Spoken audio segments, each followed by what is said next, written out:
चलिए अब अगले क्वेश्चन पर आते हैं बच्चों। इस क्वेश्चन में क्या बोला है? The gravitational potential at a point about the surface of earth is -5.12 10 की power 7 joule per kg. Gravitational potential दिया हुआ है, देखिए ग्रेविटेशनल पोटेंशियल की वैल्यू -5.12 10⁻⁷ जूल पर केजी जितना दिया हुआ है। And the acceleration due to gravity at that point, acceleration due to gravity को अब लिख सकते हैं ई के बराबर, ये दिया हुआ है 6.4 metre per second square. Acceleration due to gravity या ग्रेविटेशनल फील्ड की वैल्यू दी हुई है इतनी। Assuming that the mean radius of the earth is this, then the height of this point above the earth's surface।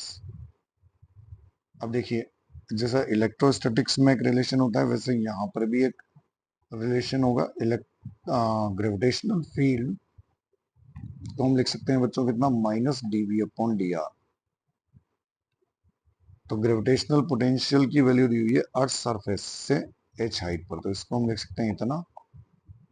E की value तो दिया हुआ है 6.4 इक्वल्स टू माइनस dv की वैल्यू दिया हुआ है -5.12 10⁻⁷ अपॉन dr। dr मतलब अर्थ के सेंटर से हाइट। तो जैसे मान लीजिए ये सेंटर से हाइट जो है r, तो यहाँ से r की वैल्यू अगर लिखें तो क्या हो जाएगी बच्चों, 5.12 10⁻⁷ अपॉन 6.4, ये इतना हो जाएगा।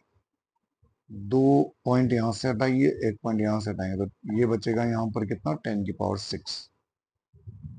64 से ये कैंसिल हो जाएगा 8 टाइम्स, तो ये वैल्यू आ गई हमारे पास 8000 किलोमीटर। अच्छा, अब ये तो हो गई डिस्टेंस कहाँ से बच्चों, सेंटर से, फ्रॉम सेंटर ऑफ अर्थ।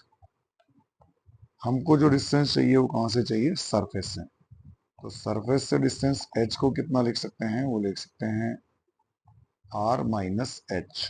तो 8 r माइनस कैपिटल R की वैल्यू होगी 8000। देखिए ऐसा कैसे लिख रहे हैं, क्योंकि सेंटर से डिस्टेंस ये जो है इसको लिख सकते हैं r प्लस एच।